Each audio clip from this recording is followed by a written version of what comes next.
Welcome to this week's AI Would Agree, everyone. Thanks for coming along. I threatened last week that Martin Teasdale's episode would be the last of the year. It's a blatant lie. It's a blatant lie. This week, I'm going to welcome onto the show very shortly the co-founder of Intersect HP, whose other co-founder, George Todd, we had on quite some weeks back. And George's episode still stands as one of the most watched episodes of the entire series. So it should be interesting to see where everyone's at. And I hope that the people watching today everybody's in Christmas mode. So I'd love to see some of you guys having some very interactive comments and questions for myself and Darren as we go through the episode today. That's what we're here for, guys. It's a live show for a reason. I try not to pre-record because we love to try and get some questions in from the audience as we go. But without any further ado, welcome to the show, Darren. Good to have you along. Michael, thanks very much. Good to be on. Awesome. Yeah. And you guys are in the middle of load shedding, right? We have some load shedding. We're pretty used to it, so no major dramas. Yeah. The show must go on. The show must go on. You guys shut down for holiday season in South Africa, right? It's less about Christmas, more about getting to the beach with a six-pack, right? Yeah, I think it depends which sector you're in. I think in the customer experience space, probably not so much, Paul, but yeah, they're at the beach already. Yeah, it's fantastic. Yeah, I sympathise because if a sales message comes in on Christmas Day, then I'll probably give it a miss. But if it comes in on Boxing Day, I might answer it. So yeah, it's like this. If it comes in early on Christmas morning, it'll be fine. Do you know what I tend to find? I do my best sales conversations when I've had a couple of runs. Always loosens up the conversational tone. We can have some really good, candid conversations with people. It's good. Awesome. Good to have you along, Darren.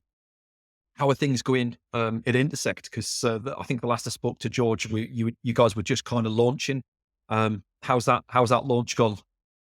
Yeah, it's going well, Paul. Thanks. It's as ever, it's super busy, and it's trying to make sure that you're spending your time on the right things. But we're growing. I don't think anyone ever grows as fast as they would like, but we are trying to do it in a sustainable way. Keep the eye on the quality and make sure we're delivering what our clients and customers want. We're growing. It's busy, good busy rather than a negative busy. So far so good, and looking forward to next year and lots of exciting stuff coming up then. So fantastic. Good to hear. You guys are excellent friends, and I've really enjoyed seeing the story of your progression as you guys have gone along. Before we get too deep into things, Darren, I tend to ask a standard question to all of my guests. How did you end up in contact centers in the first place? And how did you end up meeting George? Where did that come from? Well, look, if you asked George that question on his interview, which I think you did, then you could literally play that 90-second clip because my story is very, very similar. So I didn't finish my university degree. I ran out of financial support during that, halfway through year two. And at the time, as a youngster, without that qualification, the option that was open was contact centers. So I started as an agent, and I say without any overstatement at all, that those couple of years have probably been the most important years of my career in terms of understanding all aspects of contact centers and recognizing the impact it has. So started on the phone selling car insurance, and then did the normal progression through the contact center ranks. There's lots and lots of talk about how the call center space, really enables careers and creates careers unlike any other sector. Certainly for me, I've been very lucky to be able to progress through the ranks, so to speak. That journey took me through BPO into captives, and then ultimately into a consulting space where I was an independent consultant for a period, and was reintroduced to merchants, with merchants as a client, and a 3-month gig in South Africa led to a permanent move to South Africa, and that's where I was introduced to George. So we've known each other for, I guess, 12 years, worked very closely with each other for 6 or 7 years. Fantastic. Yeah, it's great. It's great to hear. And you guys kind of then left merchants around about the same time and decided to set up Intersect between you guys both. And what was the What was the overarching strategy from your side of things in setting up Intersect? What did you kind of want to solve in terms of problems that you saw in the industry as you set up Intersect? Yeah, I mean, that's a huge question. That's a 3-hour conversation over a bottle of wine, but or two. But there were a number of things that came together at the same time, and I guess there was as we left our previous employee, you go through a natural period of reflection. What did we achieve in that time? What didn't we achieve that we wanted to achieve? What were the reasons we didn't achieve those things? You try and avoid the self-flagellation and be objective, and then you pull out some nuggets from it. And a lot of the things that we really wanted and passionately believed in was the power of people, and that was always a big driver for us. And then, of course, at that time, we're coming out of the whole pandemic period, um, or at least coming out of those initial challenges that we all face in this industry.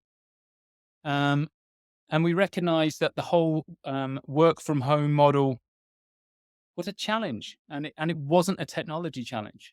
It was a cultural challenge. It was an operating model challenge. It was a management practices challenge. And we realized that while the industry had done, in my view, remarkably well to keep the lights on and keep servicing customers through a really difficult period, the reality was that we had kind of created two operating models.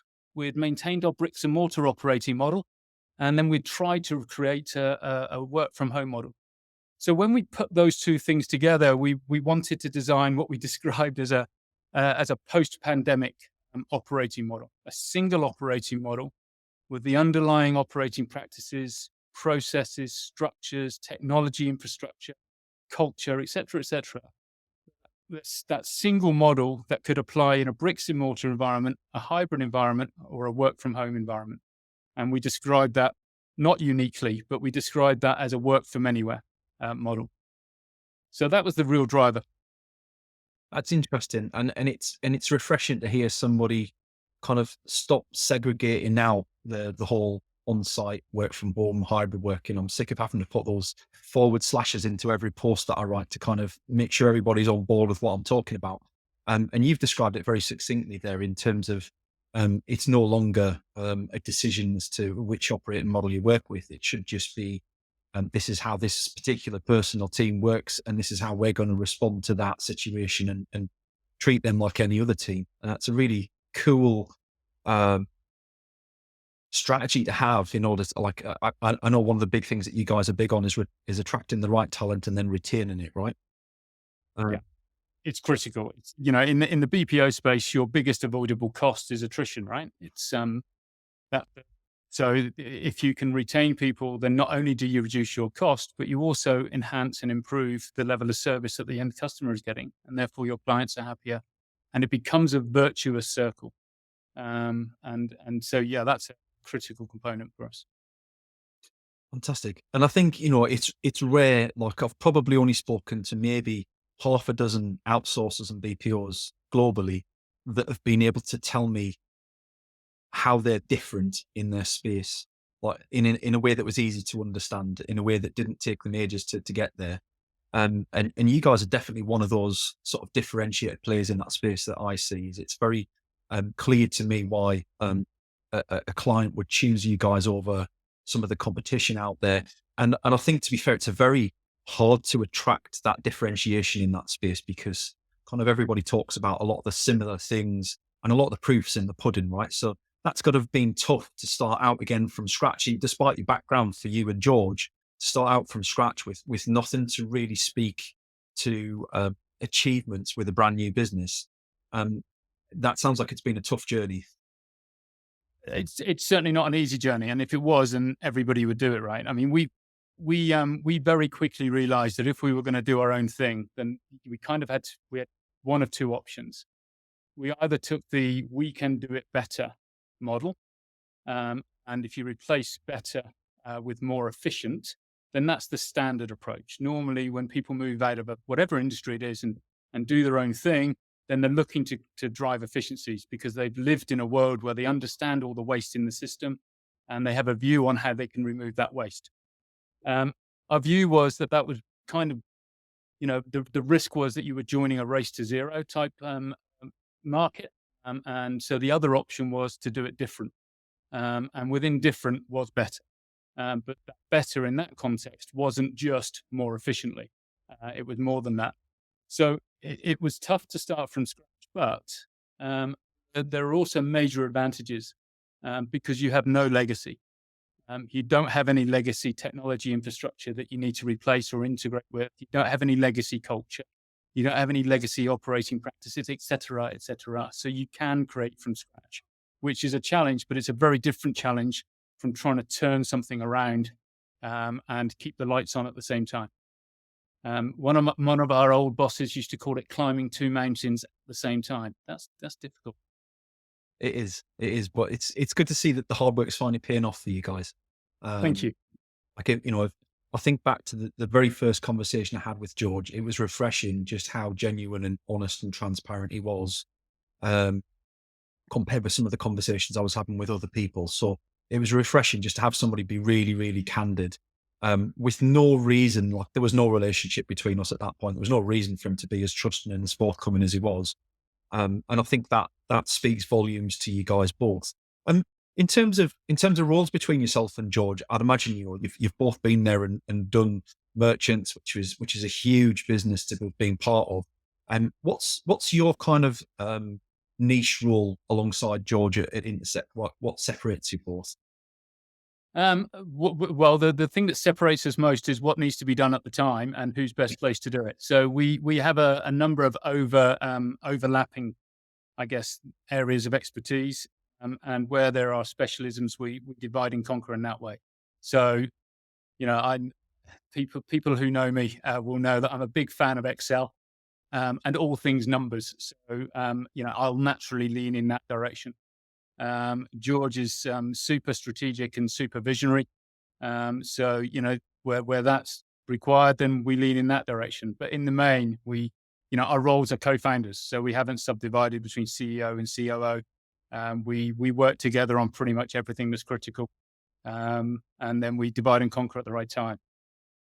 But we've both come through, various parts of the contact center and BPO space. So we've been through the strategic side, the operations side, even the support functions, workforce management, all of those things. So we've all kind of traveled around a bit. So we pool our capabilities. Let's put it that way. Awesome. And it's really nice to see that you've both come through the ranks as well. I think that's something that stands out for me in contact center world as much as it did in retail. There was very few people in retail who kind of came in at a very senior level from another business and walked straight into that role and did well. And it was very few businesses that took those sorts of people directly in from other businesses with that intention of putting them in those leadership roles. And I think contact center is very, very similar in terms of everybody who gets to the top does it through blood, sweat, and tears, having done all the jobs at what I call coal face at the front end, right the way through. There've been a few comments that I've seen recently, and I just keen to get your thoughts on it, Darren, was in terms of contact centers being a challenging career because not everybody can become leadership. And I have a very different view on that, but I'm keen to hear what your thoughts are in terms of, does it count as a career if you stay on the front line talking to customers for 15 years? Yeah, jeez. Definition of career. So my instinctive answer is absolutely yes, it can be. Everybody has a, if you want to classify, I always like the analogy of juggling. What are you juggling at this moment? How many balls are you juggling? Which of those balls are rubber and which of those balls are glass? So which ones can you afford to drop and which ones you can't you? And we hold things in different balance in terms of our family lives, our work lives, some people are carers and therefore a big chunk of their time is afforded to different things. I absolutely believe a career can be frontline work throughout your career. And I can't see any reason why that's not the case. The job of leadership, in my view, is around preparing the ground for things to grow. I've started using an expression. It's not about trying to pull the plant out of the ground. That's not what good gardeners do. What good gardeners do is they prepare the soil They make sure that the weeds don't stifle growth, et cetera, et cetera, et cetera. And if that plant has a natural growth curve that gets to a certain size, as many plants do, then that's the plant being natural and reaching its maximum potential, and that's absolutely legitimate and fine. Where that plant wants to grow further and spread, then I think contact centers, unlike most of my life has been in contact centers, so I can't claim to have experience in all sectors, but pretty much unlike any other sector I've seen. The ability to not just grow vertically, but grow horizontally, and then vertically, and then horizontally as your career takes you, I think is unrivaled. Yeah. I think, do you know what? I think you've articulated that really well, because in my mind, the initial response that I was going to suggest was that a career is whatever you're satisfied with. And if you're satisfied with working on the front line, like I know police officers, I once wanted to be in the police force, right? And I know police officers who've spent 25 years walking the beat, and Yep. they're absolutely satisfied with walking the beat, and that's what their passion is. And they don't want a desk job where they get removed away from doing what their passion is. So that's absolutely cool. And to a certain extent, every business needs those people who want to do that job, and they don't want to progress on to, leadership's not for everyone. And I'm sick of all these LinkedIn posts that kind of assume that everybody wants to be a leader. If I'm honest, I did leadership for 15 years, and actually, having handed back the reins at the end of my retail career and now being kind of my own boss for a little while, working at MOJO-CX, like I'm quite comfortable with not having anybody's results, like my world revolving around anybody else's results. It's a Yeah. refreshing change.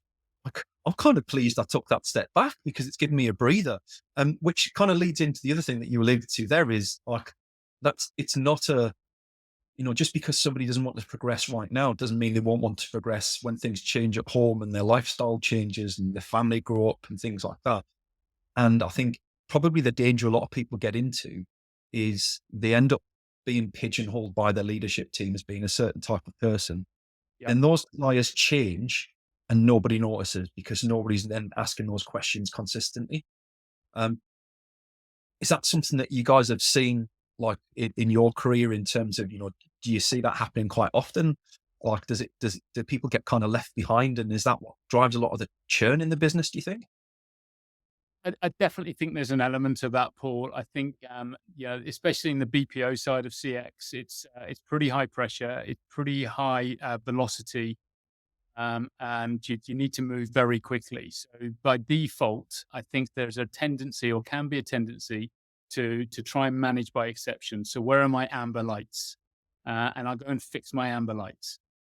So I think we all need to be cognizant of the fact that we've got huge talent in our frontline frontline teams, and we need to work harder at identifying that and proactively identifying that in advance of a need, so that we can support those agents' growth. And so I definitely think there's an element of that.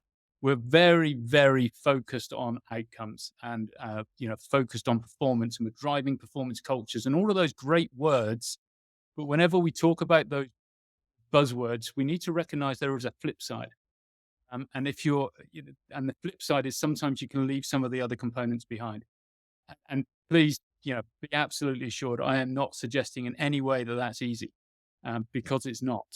And our big chunk of our focus and what we're trying to do, and everything that's building towards our vision and our future, is around trying to make sure we've got intersections into what I describe as the vicious circle and turning it into a virtuous circle. So how do we stop, when lots of organizations in this sector have churn rates of 50 or 60 or 70 or 80% attrition, then that's a huge cost. It's a huge draw on management overhead. It's a huge draw on support functions. And so loads of energy is going into just keeping that hamster wheel going. Yeah. And what we want to try and do is put a stick into the spokes of that hamster wheel, so that we can divert some of that management overhead, that resource, that focus on the more future looking things, rather than keeping it ticking. Yeah, I think that's fair. If I think back to my days in retail, I think what a lot of people did was exactly what you've just described, and kind of they'd acknowledge that the platform they were on was on fire, and they spent their entire time trying to manage the flames instead of putting out the actual source of the fire in the first place. Putting out the source of the fire is massively painful, and it's a really hard thing to do, and it's a hard thing to do well, and it causes you a lot of problems whilst you're trying to put it out. And it Yeah, it's a takes great, it's to a kind great of, analogy. It's a great analogy. And, and I think anyone in a leadership position, their battle and their challenge and their, what they're certainly taught from myself, what I am trying to do is spend my time in the fire prevention. I'm not trying to spend my time putting out the root cause of the fire or putting out the fire. I'm trying to prevent the thing getting hot in the first place, right? That's, yeah, yeah, you can't do, you can't ignore the flames to go and do fire prevention. no. And I think until you've got a certain level of confidence and experience, it's really hard to figure out where the flame fighting starts and where the flame prevention starts. And it's kind of, you've got to be brave enough to step away from the fire to start thinking about how you're going to stop the rest of your field burning.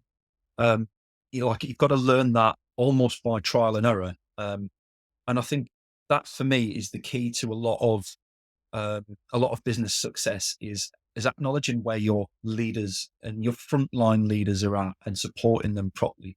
One of the things I love about, MOJO-CX and where we take our coaching platform specifically is kind of focused on that, enabling team leaders to understand their performance and transform the conversations away from, how many coaching sessions have you had, and looking at the quality that they're outputting. So not to gauge them against their targets. And yeah, that's going to happen, but to understand how you can support them going forwards. And I think that's the bit that everybody, regardless of the industry, forgets about, is those first line leaders are the most fragile leaders you've got. They're the most under fire and they're the most under pressure. And yet we do traditionally very little to support them. It's more or less sink or swim, right? Yeah, I think you're 100% right. And the other thing that often gets forgotten is those frontline leaders in a contact center environment, no matter how senior they become in their careers, they're unlikely to ever have as large a span of control of direct reports as they do when they're a team leader.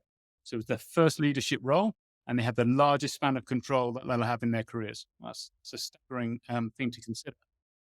But what you guys are doing at MOJO-CX, and where I think that a lot of the power is it means that the leadership from frontline through senior are able to focus on inputs. And if you focus on inputs and change inputs, then the output look after themselves.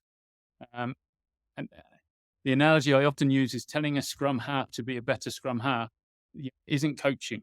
It isn't helping them in any way, just confusing them. And you focus on the inputs, and then they will become a better scrum half. Apologies to all of you guys who don't like rugby, but asking an agent to be better to deliver better AHT it doesn't really help. It just doesn't help.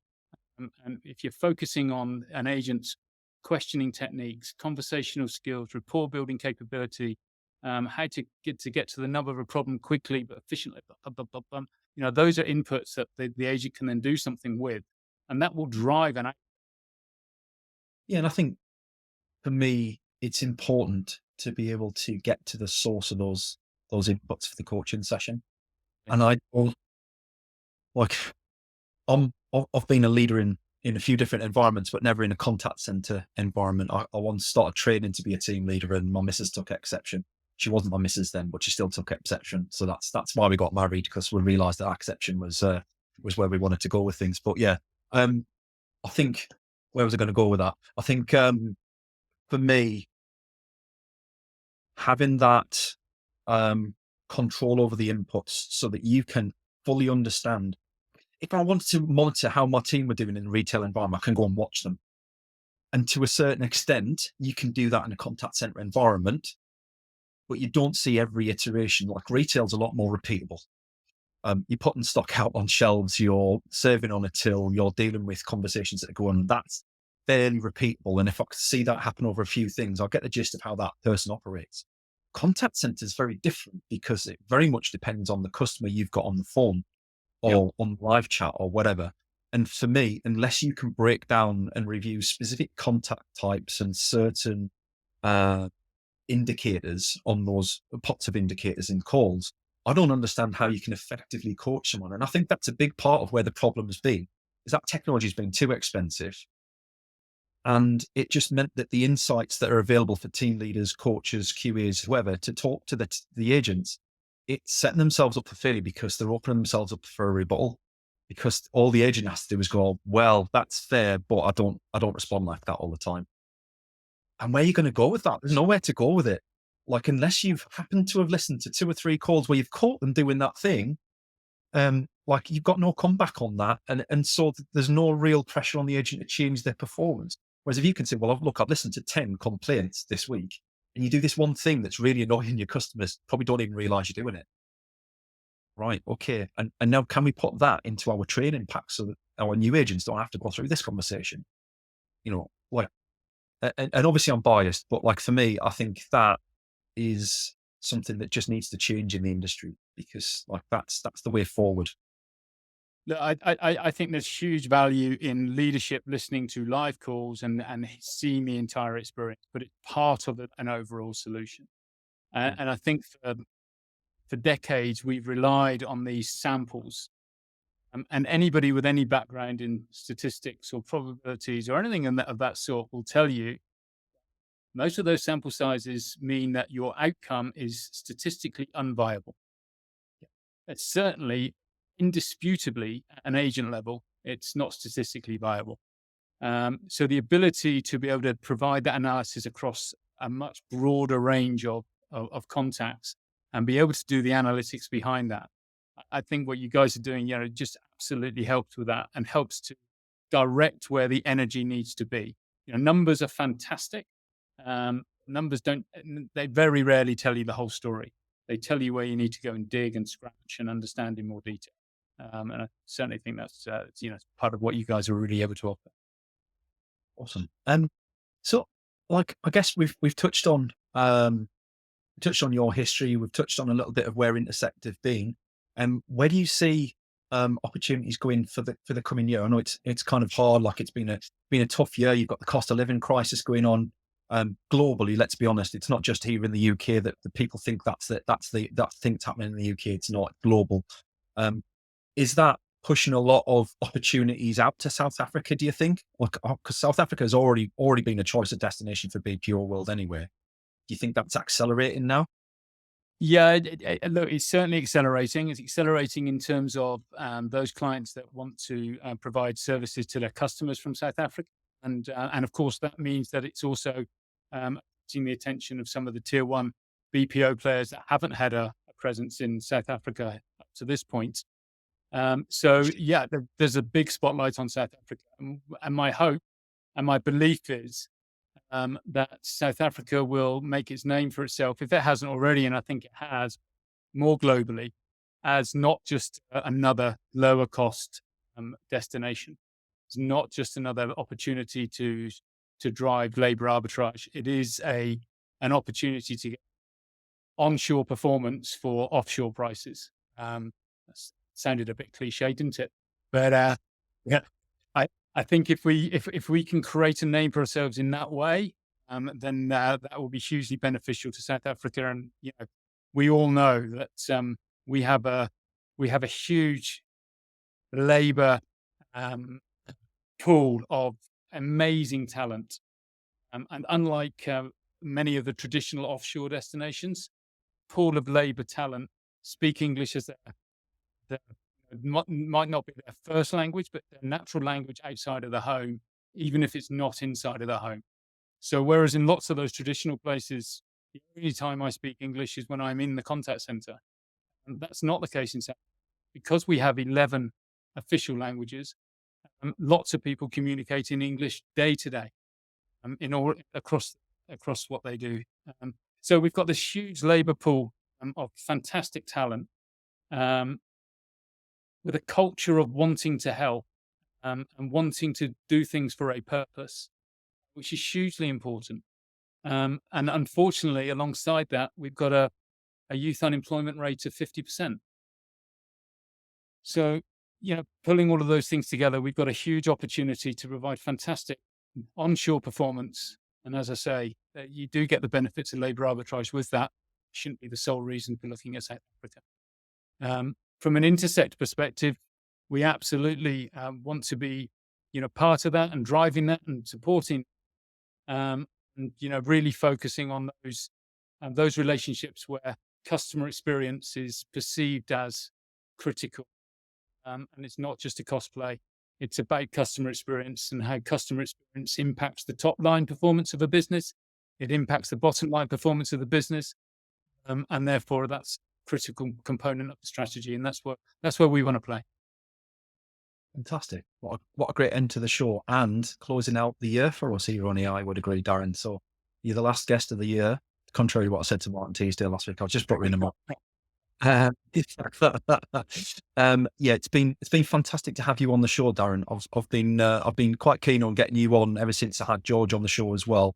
But I didn't want to kind of destroy people with too much intersect all at once. We kind of spread it out a little bit. It took a while to get you back on the show. So, yeah, it's been great to have you on the show. Some very interesting viewpoints there. And thank you very much for agreeing to share some of those thoughts with us. Everybody who's watching along at home, I'm going to ask Darren the question that you've probably seen hovering along the bottom of the ticker now and again. Darren, what do you call a deer with no eyes? No idea, mate. Exactly. And with that Christmas cracker bombshell, I'm going to see you all in the new year. Thanks very much for coming along, everyone. Take care. Have a great one. Bye-bye. Thanks, Paul. Good to speak. You too. Bye-bye.